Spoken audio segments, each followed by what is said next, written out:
सुप्रभात गुंडेचा शिक्षण एकेडमी कांदिवली पूर्व के बच्चों।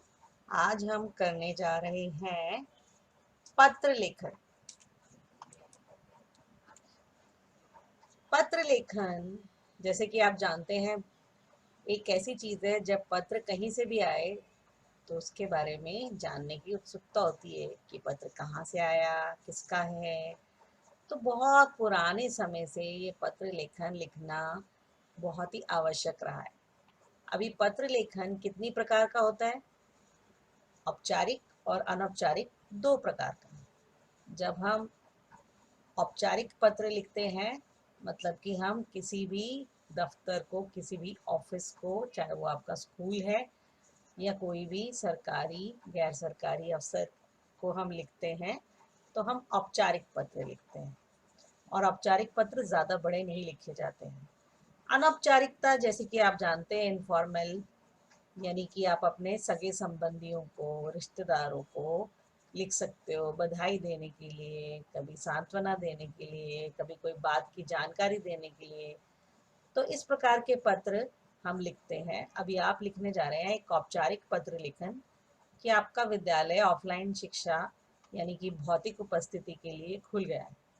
प्रधानाचार्य जी से स्कूल आने की अनुमति मांगते हुए आपने प्रार्थना पत्र लिखना है कि आप स्कूल आएंगे, तो उसकी अनुमति मांगनी है आपने। अभी औपचारिक पत्र लेखन की रूपरेखा कैसे होनी चाहिए? इसमें आपका सबसे पहले बाएं तरफ आपका पता आना चाहिए, मकान नंबर आना चाहिए, इमारत का नाम आना चाहिए, किस एरिया में या क्षेत्र में आप रहते हैं और शहर कौन सा है वो लिखेंगे। फिर राज्य यानी कि मुंबई।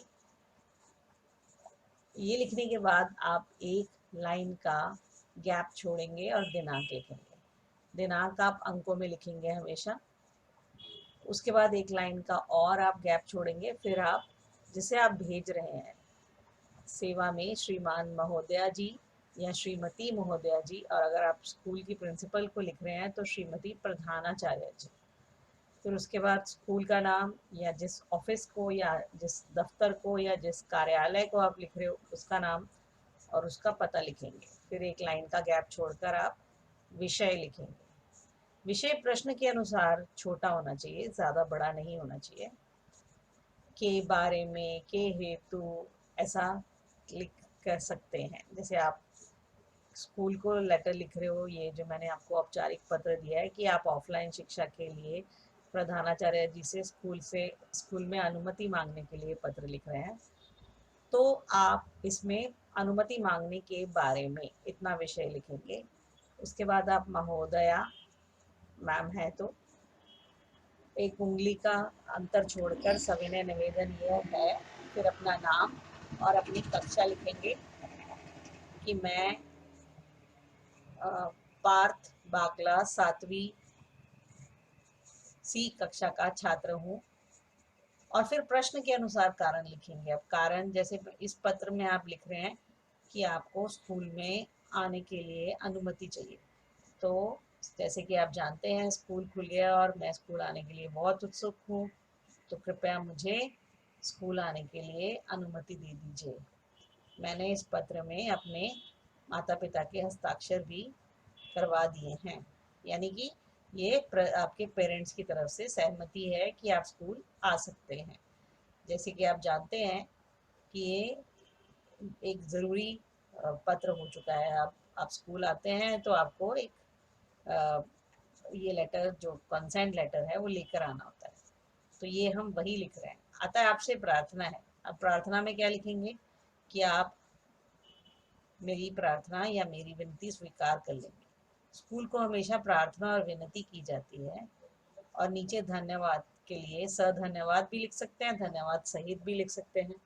आपकी आज्ञाकारी शिष्य या आपकी आज्ञाकारिणी शिष्य, अगर लड़की है तो अपना नाम और कक्षा। अनुक्रमांक यदि आपको मिला है तो नीचे आप अपना रोल नंबर या अनुक्रमांक लिख सकते हैं।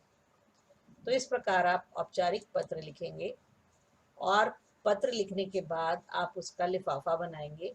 जिसको आप भेज रहे हो वो प्रति, और आप भेजने वाले हो तो प्रेषक या प्रेषिका।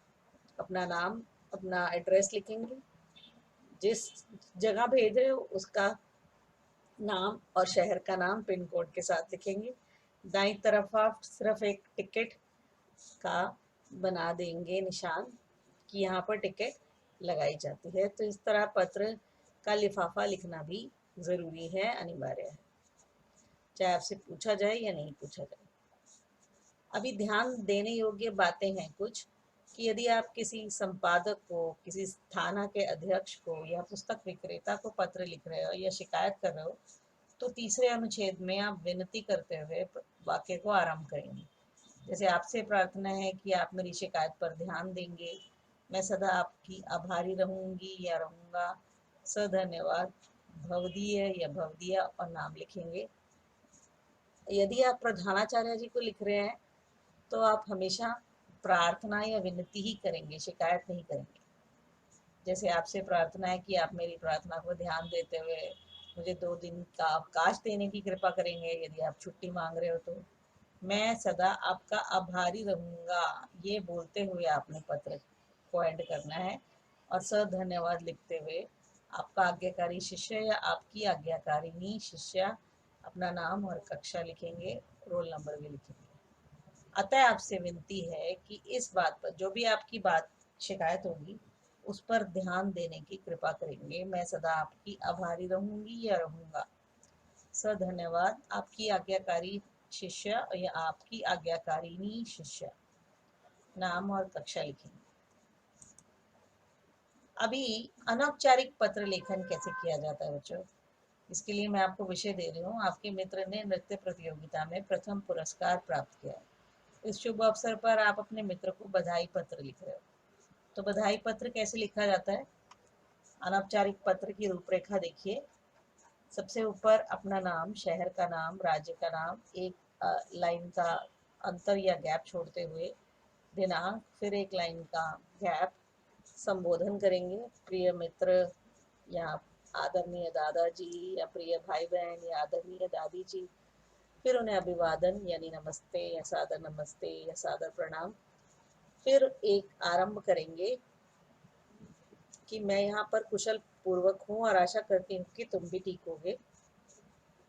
प्रश्न के अनुसार आप कारण को विस्तार से लिखेंगे कि मैं ये पत्र क्यों लिख रही हूँ। अभी यहाँ पर मैंने क्या मांगा है आपसे कि अब मुझे पता चला कि तुमने नृत्य प्रतियोगिता में प्रथम पुरस्कार प्राप्त किया है।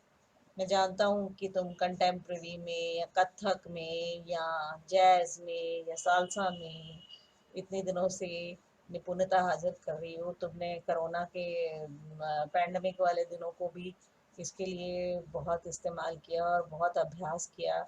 तुम इस पुरस्कार के बहुत बड़े लेकर तुम्हें ये पुरस्कार, तुमने बहुत बड़ा नाम किया है। मैं इस शुभ अवसर पर तुम्हें बधाई देना चाहती हूँ। मतलब आप कोई भी चीज़ को विस्तार से लिखेंगे, जिसे आप भेज रहे हैं पत्र, उसको लगना चाहिए कि आपको हार्दिक प्रसन्नता हो रही है। फिर आप उसका समापन करेंगे कि अब मैं पत्र समाप्त करना चाहती हूँ। जो घर में सब लोग हैं उनको मेरी तरफ से यथा योग्य कहना, मैं आपके पत्र की प्रतीक्षा कर रही हूँ। और नीचे लिखेंगे आपका आज्ञाकारी पुत्र या आपकी आज्ञाकारिणी पुत्री। अगर माता पिता को लिख रहे हो, अगर रिश्तों में भाई बहन को लिख रहे हो तो तुम्हारा बड़ा भाई, तुम्हारी छोटी बहन। और अगर दादा दादी को लिख रहे हो तो आपका पोता, आपकी पोती। चाचा चाची को लिख रहे हो तो आपका भतीजा, आपकी भतीजी। नाना नानी को लिख रहे हो तो आपका भांजा, आपकी भांजी। नानी को लिख रहे हो तो आपकी नाती या आपकी नातिन। मित्र और सहेली को लिख रहे हो तो तुम्हारा प्रिय मित्र या दोस्त या तुम्हारी प्रिय सहेली या सखी।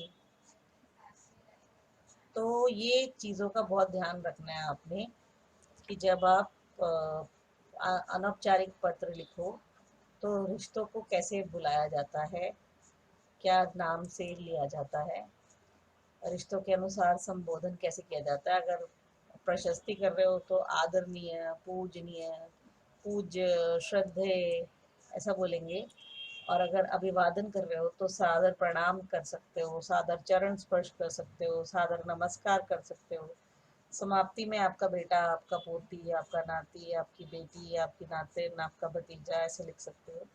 जो अपने से छोटे या बराबर वाले हैं तो उन्हें प्रिय, चिरंजीव, प्यारे, प्यार प्रिय मित्र ऐसा बोल सकते हो। अभिवादन में मधुर स्मृतियाँ, सदा खुश रहो, खुशी रहो, या फिर आशीर्वाद मिले तुम्हें।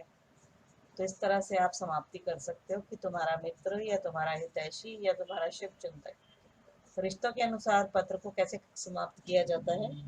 भाई बहन के लिए तुम्हारा बड़ा भाई, दादा दादी के लिए जैसे मैंने बताया आपको पोता, चाचा के लिए आप भतीजा हो, मामी के लिए आप भांजे हो, नानी के लिए आप नाती हो या नातिन हो। तो इन चीज़ों का ध्यान रखना है कि कहाँ किस संबंध को किस तरह से बुलाया जाता है और किस तरह से उनका अभिवादन किया जाता है, और क्या निवेदन करते हुए आप लास्ट में अपने लिए लिखेंगे। ये टेबल आपके सामने है। आप जब किसी बड़े को बोलते हो तो मान्यवर, आदरणीय बोलते हो, श्रीमान बोलते हो। अभिवादन करते हुए उन्हें नमस्कार, प्रणाम, चरण स्पर्श बोलते हो। निवेदन करते हो तो आप आपका कृपा क्षाकांक्षी, आपका स्नेहाकांक्षी, आपका आज्ञाकारी, आपका बेटा, आपकी बेटी ऐसा बोलते हो। और अगर छोटे संबंधी है, जैसे छोटा भाई, पुत्र, भतीजा आदि है, तो उसे चिरंजीव, प्रिय बोल सकते हो, नाम से ले सकते हो। उसे हमेशा अभिवादन करते हुए बोलो प्रसन्न रहो, शुभ आशीर्वाद मिले तुम्हें, चिरंजीवी रहो। और बराबर वाले हैं तो उन्हें नमस्ते, सप्रेम, मिलन आदि कह सकते हो। प्रेमाकांक्षी तुम्हारा मित्र, ये कहते हुए आप एंडिंग कर सकते हो। किसी अधिकारी को लिखते हो तो श्रीमान, श्रीमती जी ऐसे लिख सकते हो। अभिवादन में नमस्कार, प्रणाम कह सकते हो। निवेदन में आपका निवेदक, आपका सेवक, आपका प्रार्थी ऐसे कहते हैं। पति को हम प्राणनाथ, हृदयेश्वर, प्राण प्रिय ऐसे बोलते हैं। पति को भी नमस्ते, सादर चरण स्पर्श कर सकते हैं। और अंत में आपकी पत्नी या आपकी प्रिया ऐसे लिखते हैं। इसी पत्नी को भी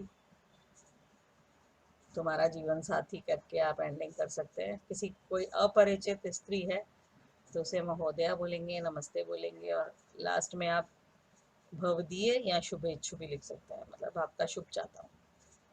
तब जब किसी व्यवसायी को आप पत्र लिख रहे हो, इसको ऑफिशियल लेटर नहीं होती, लेकिन आप उससे पर्सनली बात करना चाहते हो, तो महोदय, नमस्कार या निवेदक करते हुए आप पत्र का अंत कर सकते हैं। बच्चों, लिखना एक मानवीय प्रक्रिया है। किसी का लिखा हुआ पत्र जब मिलता है तो बड़ी ही सौभाग्य की बात होती है। इसलिए पत्रों को लिखते रहिए, समझकर प्रारूप को अपना पत्र बहुत सुंदर तरीके से लिखिए। ये बहुत ही ज़रूरी है कि आप जो भी काम करें उसको दिल से करें, समझ